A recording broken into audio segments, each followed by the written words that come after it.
কোটি টাকা দান করার চাইতে জোহরের সালাত জামাতে আদায় করা আল্লাহর নিকটে বেশি প্রিয়। আপনি যত নেকির কাজ করেন না কেন, সব নেকির কাজের চাইতে আল্লাহর নিকটে সবচেয়ে বেশি প্রিয় হচ্ছে যেটা আল্লাহ সুবহানাহু ওয়া তাআলা আপনার উপর ফরজ করেছেন। সেটা খালি ফরজটুকুই করেন, করে আল্লাহর দরবারে যান, আপনার গুনাহ খাতা আল্লাহ সুবহানাহু ওয়া তাআলা আশা করা যায় মাফ করে দিয়ে আপনাকে জান্নাতে দিয়ে দিবে ইনশাআল্লাহ। কিন্তু সালাতই যদি আদায় না করেন, আর যত এদিক ওদিক যান, এটা করেন সেটা করেন, কিছুই আর কিয়ামতের মাঠে কাজে আসবে না। সালাত এত গুরুত্বপূর্ণ, সালাত এত জরুরি, সালাত এত প্রয়োজনীয়। সম্মানিত উপস্থিতি, সালাত এত গুরুত্বপূর্ণ, এত জরুরি, এত প্রয়োজনীয় দেখেই ইব্রাহিম আলাইহিস সালাতু ওয়াস সালাম দোয়া করেছেন আল্লাহর নিকটে, রব্বি জাআলনি মুকিমাস সালাহ ওয়া মিন যুররিয়াতি, আল্লাহ আমাকে সালাত আদায়কারী বানান, আমার বংশধরকে সালাত আদায়কারী বানান, আল্লাহ আমাকে সালাত আদায়কারী বানান, আমার বংশধরকে সালাত আদায়কারী বানান। সালাত আদায়কারী হওয়াই সবচেয়ে বড় সফলতা। কিচ্ছু করা লাগবে না, কিচ্ছু হওয়া লাগবে না, বিসিএস ক্যাডার হওয়ার দরকার নাই, পিএইচডি ডিগ্রির দরকার নাই, কোটি টাকার দরকার নাই, বাড়ি গাড়ির দরকার নাই। সবচেয়ে বড় সফলতা 5 ওয়াক্ত সালাত নিয়মিত মসজিদে জামাতে আদায় করতে পারা। এই জন্য ইব্রাহিম আলাইহিস সালাম আল্লাহর কাছে চাইতেন, আল্লাহ সালাত আদায়কারী বানান, আমার বংশধরকে সালাত আদায়কারী বানান। আপনাদের নিজেদেরও দোয়া থাকা উচিত আল্লাহর নিকটে যে হে আল্লাহ, আপনি আমাদেরকে মৃত্যু দিবেন না সালাত আদায়কারী না বানিয়ে, আমিন। হে আল্লাহ, আমাদের বংশধরকে মৃত্যু দিবেন না সালাত আদায়কারী না বানিয়ে, আল্লাহুম্মা আমিন। এবং যত পিতা আছেন, যত মাতা আছেন, সন্তানকে এখন থেকে সালাতের জন্য ডাকবেন, সালাতের জন্য ডাকেন। আপনার এই ডাকার মধ্যে আল্লাহ এমন বরকত দিবে, এখন হয়তো আপনার সন্তান আপনার ডাকে সাড়া দিয়ে সালাত আদায় করছে না, কিন্তু এই ডাকের মধ্যে আল্লাহ এমন বরকত দিবে, একদিন আসবে যেই দিন ও সালাত আদায় করবে। কিন্তু আপনি যদি নাই ডাকেন, তাহলে এই বরকত তৈরি হবে কোথায় থেকে? এই জন্য আপনারা সালাত নিজেরা আদায় করবেন, সন্তান সন্ততিকে সালাতের জন্য ডাকবেন, জীবন বাজি রেখে একটাই কাজ করার চেষ্টা করবেন। কিছুই করার দরকার নাই রে বাবা, জীবন বাজি রেখে একটাই কাজ করার চেষ্টা করবেন। পরিবার পরিজন, আত্মীয় স্বজন, বাপ মা, ছেলে মেয়ে সবাই মিলে শুধু একটাই কাজ করার চেষ্টা করবেন, সেটা হচ্ছে সালাত। এই সালাতের আমানত যদি রক্ষা করতে পারেন, দুনিয়ার বাকি সব রাস্তা আপনার জন্য উন্মুক্ত হয়ে যাবে। পৃথিবীতে যারা দুনিয়াবী জীবনেও সফলতা অর্জন করতে চায়, দুনিয়াবী জীবনেও যারা সফলতা অর্জন করতে চায়, তাদেরও সালাতের বাইরে কোনো রাস্তা নাই যে রাস্তা দিয়ে ওরা দুনিয়াবী জীবনে সফলতা অর্জন করবে। কেন এই কথা বললাম? আজকের পৃথিবীতে যারা সফলতার দার্স দেয়, সফলতার আলোচনা করে, তারা মানুষকে সবার আগে শিখায় টাইম ম্যানেজমেন্ট। যারা শিক্ষিত ছেলে পেলে আছে তারা বুঝতে পারবে যে সময়কে কন্ট্রোল করতে পারা, টাইম ম্যানেজমেন্ট করতে পারলে সময়ে বরকত হয়, সব কাজ সুষ্ঠুভাবে সম্পূর্ণ করা যায়, সময় মতো সম্পূর্ণ করা যায়। তো এই টাইম ম্যানেজমেন্টের আমার গবেষণা অনুযায়ী সালাতের চাইতে আর কোনো বড় মাধ্যম নাই যেটা দিয়ে মানুষ তার সময়কে কন্ট্রোল করতে পারে। আপনি যদি দেখবেন যে 5 ওয়াক্ত সালাত বিহীন একটা দিন আর 5 ওয়াক্ত সালাত ওয়ালা একটা দিন, যেই দিনটা আপনার 5 ওয়াক্ত বিহীন পার হয়ে গেছে, ওই দিনে দেখবেন কোনো কাজই হয়নি। দেখবেন যে আপনার কাজই তো শুরু করেছেন আপনি 10টার সময়, 10টার সময় কাজ শুরু করতে করতেই তো দুপুরের খাবারের সময় হয়ে গেছে। দুপুরের খাবারের সময় হয়ে কাজ শুরু করতে না করতে লেবার মিস্ত্রি এখন বলছে চলে যাব। সময়ে বরকত পাবেন না। আর ওই যে ফজরের সালাতে যদি উঠেন, ফজর থেকে জোহর পর্যন্ত মেলা লম্বা সময় ফজরের সালাতে উঠে কাজ শুরু করবেন, দেখবেন 10টার মধ্যে কাজ শেষ হয়ে গেছে, আর কি কাজ করবেন, কাজ খুঁজে পাবেন না। এটা সালাতের বরকত। আবার যখন জোহরের সময় আসবে তখন সালাত বলবে, আপনাকে সালাত বলবে, এই তুমি জোহরের পর কি করবা এখনই ভাবো। এটা হচ্ছে আপনাকে সালাত আপনাকে রিমাইন্ড করছে। আর আপনি যদি ওই ক্যারাম বোর্ড খেলতে থাকছেন, জুয়া খেলতে থাকছেন, কখন জোহর থেকে আসর হয়ে গেছে, আসর থেকে মাগরিব হয়ে গেছে, মাগরিব থেকে ইশা হয়ে গেছে, দিন পার হয়ে গেছে, আপনি বুঝতে পারেননি। ওই দেখা যাচ্ছে মোবাইল নিয়ে বসে আছে, ফেসবুক নিয়ে বসে আছে, ভিডিও গেম নিয়ে বসে আছে, সিরিয়াল নিয়ে বসে আছে, মুভি নিয়ে বসে আছে, কখন জোহর হয়েছে, আসর হয়েছে, মাগরিব হয়েছে, ইশা হয়েছে, বুঝতে পারেনি। ওর দিন কিভাবে পার হয়ে গেছে বুঝতে পারেনি। আর ও যদি ওই খারাপ কাজটা করা অবস্থাতেও যদি সালাত আদায় করতো, তাহলে জোহরের সালাতের সময় জোহরের সালাত ওকে একবার রিমাইন্ড দিত, এরপরে কি করবো? আবার আসরের সময় আর একবার রিমাইন্ড দিতে, এরপরে কি করবি? আবার মাগরিবের সময় আর একবার রিমাইন্ড দিতে, এরপরে কি করবি? এশার সময় আর একবার রিমাইন্ড দিতে, এরপরে কি করবি? তাহলে যত কাজে ব্যস্ত থাক, প্রত্যেক ব্যস্ততার মাঝে একটা করে ছোট্ট বিরতি আছে, যেই বিরতিতে ও নতুন করে ভাবার সুযোগ পাচ্ছে, দিনটাকে কাজে লাগানোর সুযোগ পাচ্ছে। এটা যে টাইম ম্যানেজমেন্টের যত মূলনীতি আছে, সব মূলনীতিতে সালাতের চাইতে বড় কোনো মাধ্যম নাই, যেটা একজন ব্যবসায়ী, যেটা একজন কৃষক, যেটা একজন ছাত্র, যেটা একজন শিক্ষক, যেটা একজন দোকানদার, যে পর্যায়ে আছে, সকলের বরকতের রাস্তা, দুনিয়াবী সফলতার রাস্তা উন্মুক্ত করে দিবে, এরকম কোনো মাধ্যম সালাতের বাইরে নাই। আর মানুষ আজকের যুগে আত্মহত্যা করে, মানসিক প্রশান্তি খুঁজতে যায়, মানসিক প্রশান্তি খুঁজতে গিয়ে যোগা করে, ধ্যান করে, অমুক তমুক কত রাস্তা অবলম্বন করে। সালাত হচ্ছে মানুষের মানসিক প্রশান্তির সবচেয়ে বড় মাধ্যম। দেখেন, মানসিক প্রশান্তির দুইটা মাধ্যম। এক নাম্বার হচ্ছে আলা বিযিক্রিল্লাহি তাতমাইন্নুল কুলুব, আর এটার সাথে সালাতের সম্পর্ক এত ওতপ্রোত যে আমাদের দেশের মানুষও ঠিকভাবে বুঝে না যে সালাত আসলে কেন এত জরুরি করে ফরজ করা হয়েছে। এটা যে যিকরুল্লাহর কারণে সালাত ফরজ করা হয়েছে, এটা মানুষ বুঝতে পারে না। কোরআনের আয়াত দেখবেন, আল্লাহ সুবহানাহু ওয়া তাআলা বলছেন আকিমিস সালাতা লিযিকরি, আকিমিস সালাতা লিযিকরি। আল্লাহ বলেছেন কোরআনে আকিমিস সালাতা লিযিকরি, আল্লাহকে স্মরণ। আল্লাহকে স্মরণ কেমন বিষয়, আল্লাহকে স্মরণ কেমন বিষয় সেটা আপনাকে একটু 2 মিনিট দেখাই। ইউনূস আলাইহিস সালাতু ওয়াস সালাম আল্লাহর নবী, আল্লাহর নবী মাছের পেটে আছেন। আল্লাহ কি জানেন না যে তার নবী মাছের পেটে? অবশ্যই জানে আল্লাহ সুবহানাহু ওয়া তাআলা যে তার নবী মাছের পেটে। তো আল্লাহ সুবহানাহু ওয়া তাআলা কি তার নবীকে ভালোবাসেন না? অবশ্যই ভালোবাসেন।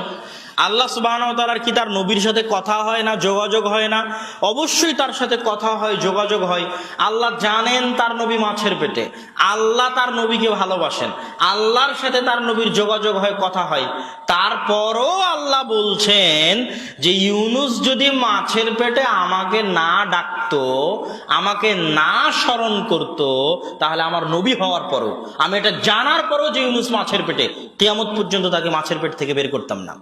আল্লাহু আকবার। তাহলে আল্লাহ তার নবীর কাছেও চান যে তার নবী তাকে বিপদে পড়ে ডাকুক। লা ইলাহা ইল্লা আনতা সুবহানাকা ইন্নী কুনতু মিনাজ জালিমিন, এই আয়াতের পরে কোরআনে আল্লাহ সুবহানাহু ওয়া তাআলা এই কথা বলেছেন। মুসা আলাইহিস সালাতু ওয়াস সালামকে আল্লাহ সুবহানাহু ওয়া তাআলা বলছেন ইযহাব ইলা ফিরআউন, যাও ফিরআউনের নিকটে, দাওয়াত দাও ফিরআউনকে। মুসা আলাইহিস সালাতু ওয়াস সালাম উজুহাত আল্লাহর সামনে পেশ করলেন। মুখ পুড়ে গেছে, কথা ভালো করে বলতে পারি না, আমার ভয় হয় আমার সাথে একজন পরামর্শ দানকারী দেন, যাতে সে আমাকে পরামর্শ দিতে পারে এবং আমার জন্য শক্তি হিসেবে কাজ করে। যখন মুসা আলাইহিস সালাতু ওয়াস সালাম আল্লাহকে বললেন যে আমার জিহ্বা কাজ করে না, তখন আল্লাহ চাইলে সাথে সাথেই মুসা আলাইহিস সালাতু ওয়াস সালামের জিহ্বা ঠিক করে দিতে পারতেন।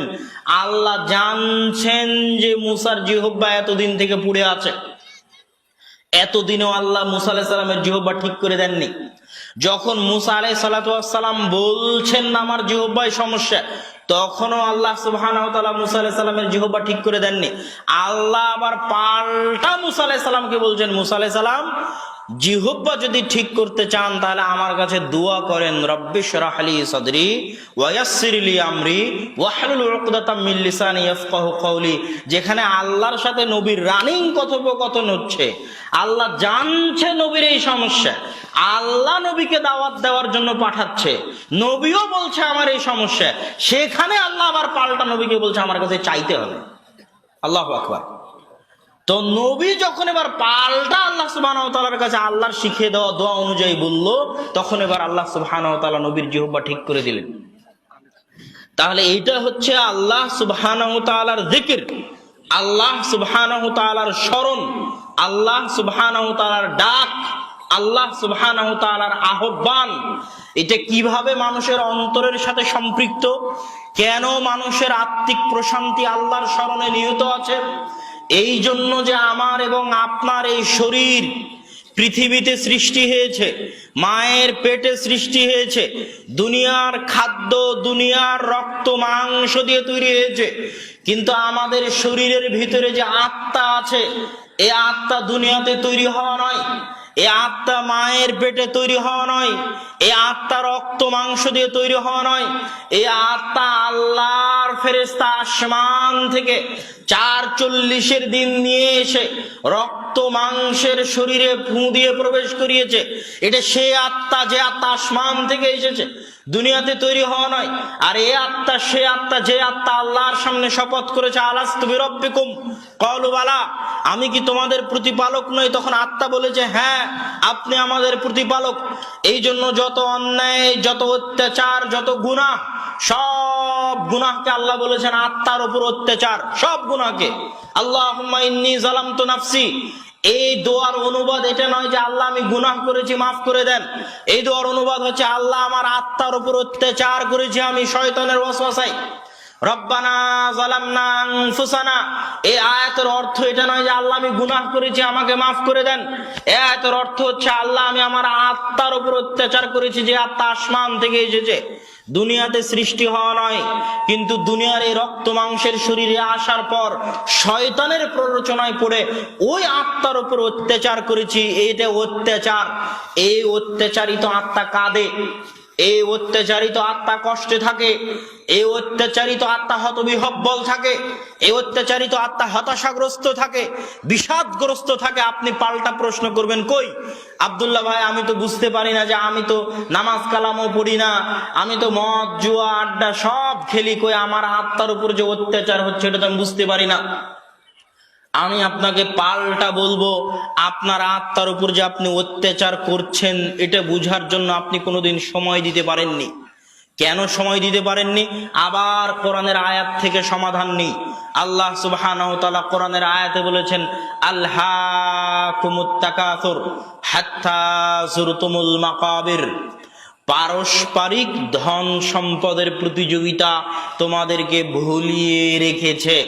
কি ভুলিয়ে রাখা? আল্লাহ শব্দের অর্থ কি? ছোট বাচ্চা যখন মায়ের দুধের জন্য কাঁদে, তখন আপনি ছোট বাচ্চাকে ভুলিয়ে রাখেন যেন মায়ের দুধ না চায়, ঝুনঝুনি দিয়ে ভুলিয়ে রাখেন, মোবাইল বাজিয়ে ভুলিয়ে রাখেন, বাইরে নিয়ে গিয়ে ভুলিয়ে রাখেন, হাসি খেল তামাশার মাধ্যমে ভুলিয়ে রাখেন। ওই যে ছোট বাচ্চাকে আপনি খেলনা দিয়ে, মোবাইল দিয়ে, ঝুনঝুনি দিয়ে কোনো একটা কিছু থেকে ভুলিয়ে রাখতেছেন, দুনিয়ার চাকচিক্য, দুনিয়ার মোহ আপনাকে ওইভাবে ভুলিয়ে রেখেছে আপনার মৃত্যু থেকে, আপনাকে ওইভাবে ভুলিয়ে রেখেছে আপনার কবর থেকে, আপনাকে ওইভাবে ভুলিয়ে রেখেছে আপনার মৃত্যু থেকে। ওই যুবক তো রাত্রে ঘুমাতে ঘুমাতে মোবাইল চালিয়েছে, ঘুম থেকে উঠে আবার মোবাইলে হাত দিয়েছে, তাহলে ও কখন তার আত্মাকে সুযোগ দিল এটা বুঝার জন্য যে ও তার আত্মার উপর অত্যাচার করছে? ওকে তো আলহাকুমুত তাকাসুর হাত্তা যুরতুমুল মাকাবির, ওর মোবাইল ওকে ভুলিয়ে রেখেছে যে ও একদিন মারা যেতে পারে, ওর গান বাজনা ওকে ভুলিয়ে রেখেছে ও একদিন মারা যেতে পারে, ওর মুভি সিনেমা জুয়া তাস ওকে ভুলিয়ে রেখেছে যে ও একদিন মারা যেতে পারে, ওর মৃত্যু নিশ্চিত, এই মৃত্যু থেকে ওকে ভুলিয়ে রেখেছে। যখনই আপনাকে আমি চ্যালেঞ্জ দিয়ে বলছি আপনি একটা সেকেন্ড আপনার আত্মাকে সময় দেন না, একটা সেকেন্ড সময় দেন, নির্জন রাত্রিতে মোবাইল বন্ধ করে দিয়ে, পৃথিবীর মানুষজন, স্ত্রী পুত্র আত্মীয় স্বজন ধন সম্পদ সবকিছু থেকে আলাদা হয়ে একটা সেকেন্ড আপনার আত্মাকে সময় দিয়ে দেখেন, আপনার চোখ দিয়ে যদি পানি না বের হয়েছে, আপনার আত্মার উপর অত্যাচার করার কারণে, আপনার মৃত্যুর স্মরণে, নিশ্চিত মৃত্যুর স্মরণে আপনার চোখ দিয়ে যদি পানি না বের হয়েছে, তাহলে আপনি মনে করবেন যে আমি আলোচনা আপনাদেরকে ভুল বুঝিয়েছি, কোরআন হাদিস আমি ভুল বুঝেছি, কোরআন হাদিস আমি সঠিকভাবে বুঝতে পারিনি। আপনি আপনার আত্মাকে সময় দেন না। আলহাকুমুত তাকাসুর, আপনার মৃত্যুকে আপনি শয়তানের ধোকায় পড়ে সব সময় ভুলে থাকার চেষ্টা করেন যে আমি মারা যাব। মানুষ আপ্রাণ চেষ্টা করে এটা ভুলে থাকার যে মানুষ মারা যাবে। রাত দিন